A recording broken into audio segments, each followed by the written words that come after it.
Hi guys, James at Rampant Lion Reviews again for you today with another beer review. For this one we are going to head down to Belgium once again, and we're going to try a beer that is really quite famous, but it's one that I've just never ever gotten around to actually trying before, but it's a style that I have been really starting to enjoy over the last couple of months. So for this review we are going to go to Brouwerij de Verhaeghe, if I'm pronouncing that correctly, and we're going to have a taste of the Duchesse de Bourgogne. So this one is another Flanders red ale, coming in at 6.2%, and it should be very, very nice. This is obviously a beer that is, internationally very, very famous, so very much looking forward to this, and as always I hope you guys enjoy my take on this beer. A big thank you in this review once again to Davor Širac from Slovenia, who sent me this one up. He sent me a bunch of Slovenian beers to try, and he also sent me a couple of his favourite Belgian ones to take a look at as well. This beer, from what I gather, has been aged about 1 year, so it should be in a really nice condition before we actually taste this. And of course I've been getting really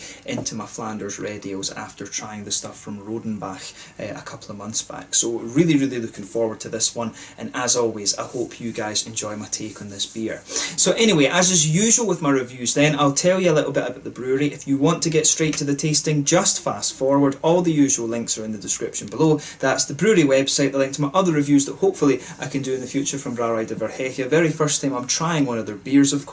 There's all the usual social media. If you want to see more beer reviews, do please consider subscribing to the channel. The whole channel, of course, has a geography-based tagging system, so you can go into the homepage and search for beer based on country, city, state, county, prefecture, whatever it is you're interested in. Do check out the playlists of beers from different countries. There is one there for all the Belgian beers that I've reviewed for you. That's constantly being added to, and as always, please do get in touch and let me know some of the other beers and breweries that you guys would like to see me review. It's always great to hear from you guys that are watching the videos, and the support that you show the channel is hugely appreciated. So anyway, to tell you a little bit about Brouwerij de Verhaeghe then, and I do apologise if any of my pronunciations are not quite right in this video. Flemish and French, not two of the languages that I'm most familiar with actually, so that's always one of the problems when I review Belgian beers for you. But anyway, Brouwerij de Verhaeghe can be found in Vichte, which is a small village of around 4,500 people in West Flanders in Belgium. But the brewery was founded by Paul and Adolf Verhaeghe as a brewery malting plant back in 1885, and their father Ivo had been the mayor of Vichte, and so Adolf withdrew from the company very early on and then went to become the mayor himself. But in the early days the brewery were simply a very small brewery, and they sold their beers only within the local villages and kind of around the West Vlaanderen region actually. So in comparison to some of the other little breweries there, they did actually have a fairly large sales base.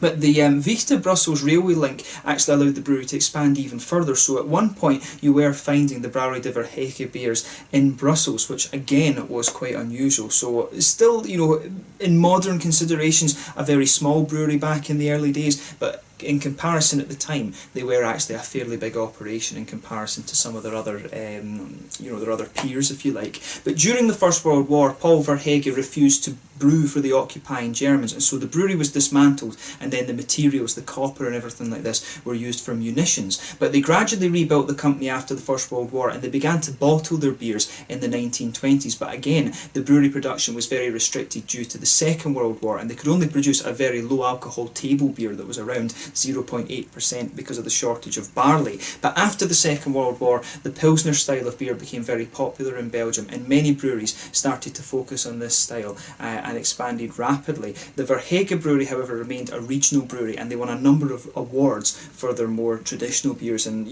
really, you can see this brewery as one of the ones that still stuck to the traditions and managed to kind of weather out the storm. Belgium, there was quite a few of the breweries in Belgium who, nearly fell victim to the income of the Pilsner style beer into Belgium. But thankfully, a lot of the traditional breweries did manage to survive, and these guys are one of them, of course. But they've got a number of different beers. You can check those out in the brewery website in the description below, but this is the one that I believe they are most famous for, the Duchesse de Bourgogne, if I'm pronouncing that correctly, of course. But this particular beer is 6.2% Flanders red ale. It's named to basically honour Mary of Burgundy, who was the only daughter of Charles the Bold. She was born in Brussels apparently in 1457, and she died in a horse racing accident. This beer was first introduced in 1957, and apparently it's a blend of 8-month-old and 18-month-old beers that's aged in oak fodders, of course, or oak barrels rather.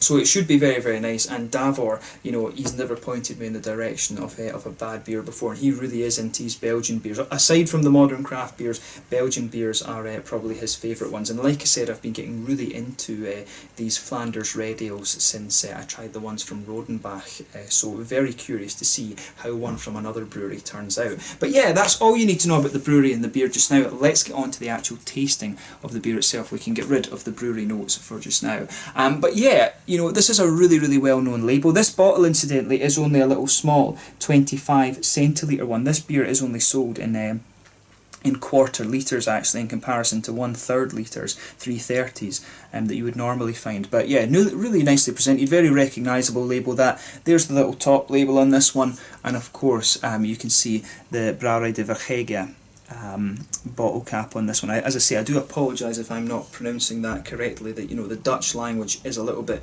mental in terms of its pronunciation. But yes, it's top fermented beer matured in oaken casks. But yeah, really nicely presented beer, this one. Once again, you can see the Slovenian import sticker on this, where Davor's obviously got that. But yeah, 6.2%, and it's best before the 11th of April 2020. So I'm drinking this one just about when it has a year left in the bottle. But yeah, let's get it out then, and we'll get on with the tasting. Really curious to see how this one turns out. But yeah, nice little bit of smoke on the opening, and we'll get it out and into the glass. I'll tell you straight away when we open this one up though, it does smell actually pretty sharp in its aroma. You get a good little bit of that almost citricy note from this one. But yeah, smells really nice.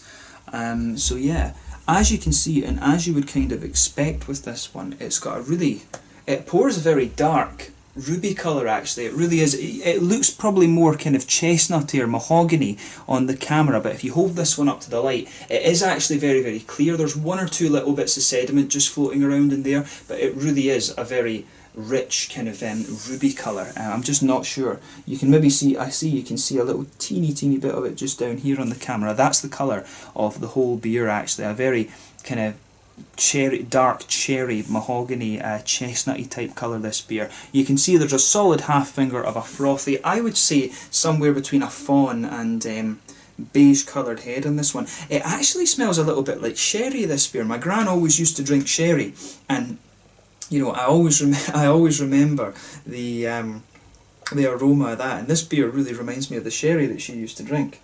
But yeah, that's quite unusual. Never, you know, it's a nice little bit of nostalgia there actually. So thank you, Davor, for that. Remembering my grand's sherry. Must have been about 10-15 years or so since I've smelt that smell. But yeah, very, very cool. But yeah, in this one, in terms of its appearance, nothing overly surprising about it when you consider that it is a Flemish red beer. You know, it's got the right colour, the right kind of colour ahead and things like that. One or two big bubbles sticking towards the side of the glass, and you can see a little bit of activity just underneath the head there. But without further ado, you know, let's have a look at the aroma and see how we get on then. Yeah. So, with this one, to me, if I'm comparing this to the Rodenbach, because honestly the Flanders Red is a beer style that I really love, but it's not one that I'm too familiar with. But with this beer, it really does remind me of sherry. It really reminds me of my grand's sherry. It's got a lovely kind of woody quality to it. You can really smell the wood in this one, I think, and it's almost a little bit more of a kind of spicy wood. But you can really smell it. It's got like a sort of dried sultana. It's got sultana-y, cakey type quality to it, this beer. Of course, underneath you can pick up some of the vanilla notes, but yeah, you've got a nice sharper citricy note to this one from the wild yeast that they've used in here. But that smells absolutely lovely. It's a really interesting beer, this one, in terms of its aroma. Definitely one of the more complex. I mean, I was saying in the last videos that I did from Rodenbach, it wasn't the most complex aroma, or the most complex flavour, but it was all about how everything fitted together. This one, to me, has a little bit more complexity about it in comparison with the other ones. So you can, for me, when I take it in a bit more deeply, I get a little bit of brown sugar. It's almost like a kind of caramelly wafer type note to it, but there is a little bit of a slightly toasty brown sugar caramel in there as well. But yeah, some nice woody notes, like I was saying, a sort of smooth oakiness and some vanilla, but you also get a little touch of spiciness from the wood as well, I would say. Little bit of grassiness in there.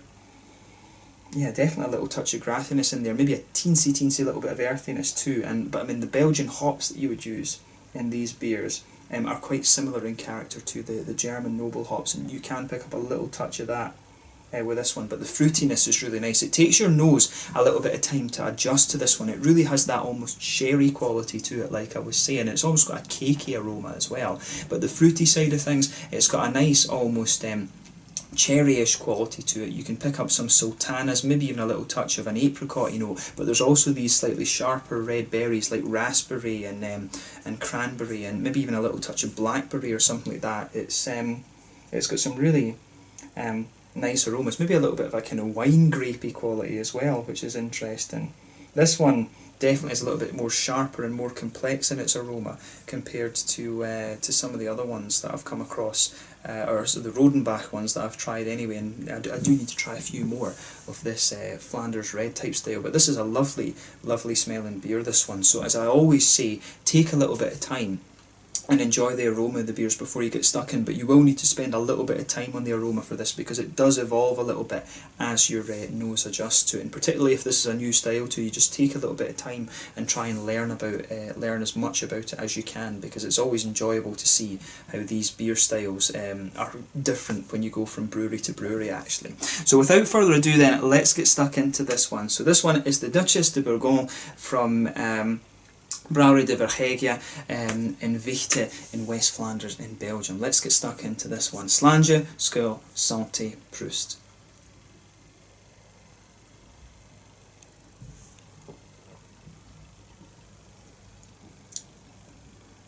Oh yeah. That's another beautiful beer. I don't know what it is about these Flanders red ales, but they really just strike a chord with me. I absolutely love this style of beer actually. So again, huge thank you to Davor for giving me this beer, and if you have any more recommendations in this style, do please keep them coming. I'm really enjoying learning a little bit more about these. This is really nice.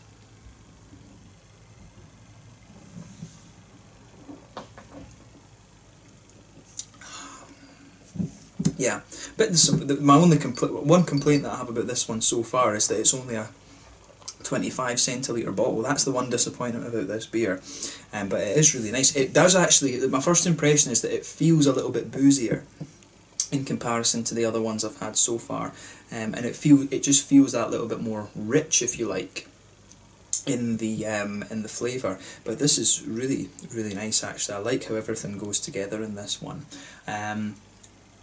Yeah, where to begin with this beer? Let's start off with the impact then. There's so much going on in this beer that it's difficult to pick out where to start.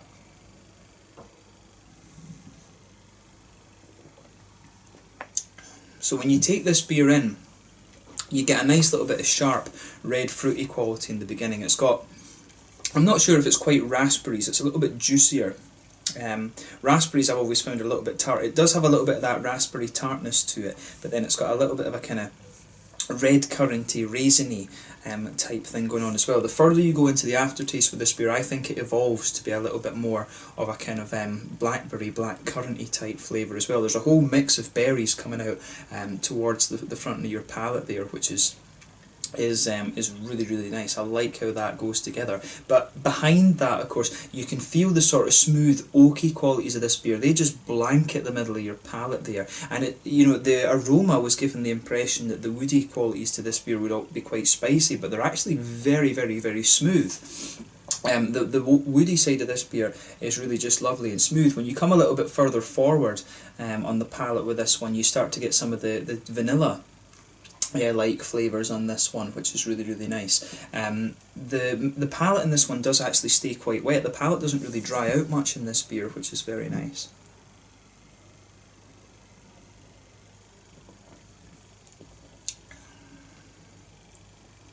But yeah, this is a beautiful beer, this one. I really like how it goes together. It really is very nice. In the middle of your palate you start to get some of these kind of brown sugary notes.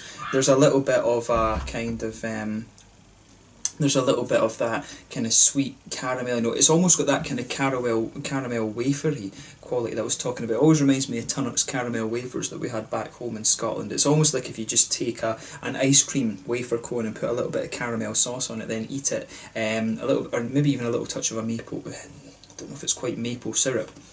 But it's just got a lovely mix of a slightly biscuity, wafery and brown sugary quality to it in the middle of the beer. It's also, this one has a little bit of a more oily kind of syrupy caramel to it as well, which is very, very nice. So I really like how the things in this beer go together. The way that the woodiness just forms the base of the beer and the sort of brown sugary notes sit on the top, but you also get a little bit more of a dryness from the woody quality and the vanilla notes towards the front of the palate too.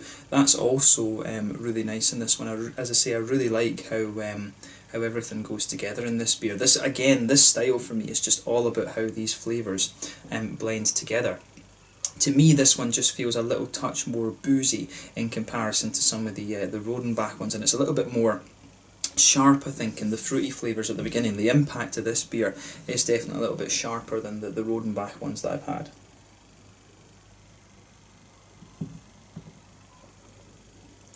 But the thing that I really like about this style is how you get the sharpness at the beginning and then it just smooths out beautifully. It goes from being very sharp and fruity to being quite vanilla-y and woody, and then the brown sugars start to come out a little bit later on as well. This is just an awesome beer. I really like what they've done with this one. I mean, I can see this is a classic beer, and it's a classic for a reason. My only complaint, like I said, is that it's such a small bottle. 25 centilitres of this beer is not enough, but not by any stretch of the imagination. It's just a beautiful beer, that I have to say.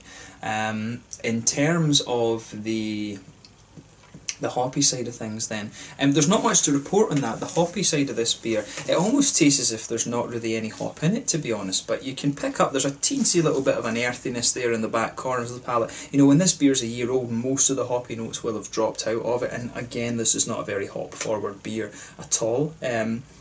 But I think there's a teensy little bit of an earthy quality in the middle of in the sides of the palate there, and it spreads forward a little bit. There's maybe a little hint of an old floral quality there, but then round the very front curve of the palate, you do start to get a little bit of the lighter kind of grassy notes in there. There's a little remnant of a kind of hoppy quality to this beer, but really there shouldn't be much focus on the hops in this particular beer. And we've talked about the fruity side of it earlier on as well. It's got a lovely kind of sharpness to it in the beginning. You get a nice little bit of a sharp, almost raspberry quality, but then it evolves to be a little bit more raisiny. Maybe there's a little bit of a datey or grapey quality to it, but you've also got some kind of blackcurrant or blackberry notes that come out the further you go into the aftertaste as well. So it's a really nice beer, this one. I like how everything kind of comes together with this beer.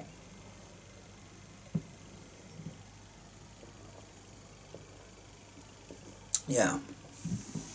That's a really solid beer. That, I mean, there's no doubt in my mind that this is just a beautiful beer. So if you get the chance to try this one, I highly recommend that you do. It's a fairly easy beer to get, actually, if you go into the right kind of beer dealership. I mean, it's one of these Belgian ones that's always kind of that's always sort of floating around. It's not too difficult to find this, but it was a really nice treat for to have a go at this one. So thank you to Davor for sending this one up to me. I actually didn't realise that this was a Flemish red ale until Davor sent it to me. I thought it was just like a very dark Belgian strong ale or something like that. So yeah, I'm learning new stuff all the time about these Belgian beers, but this is a lovely one, so have a go at it for yourself and just see what you think.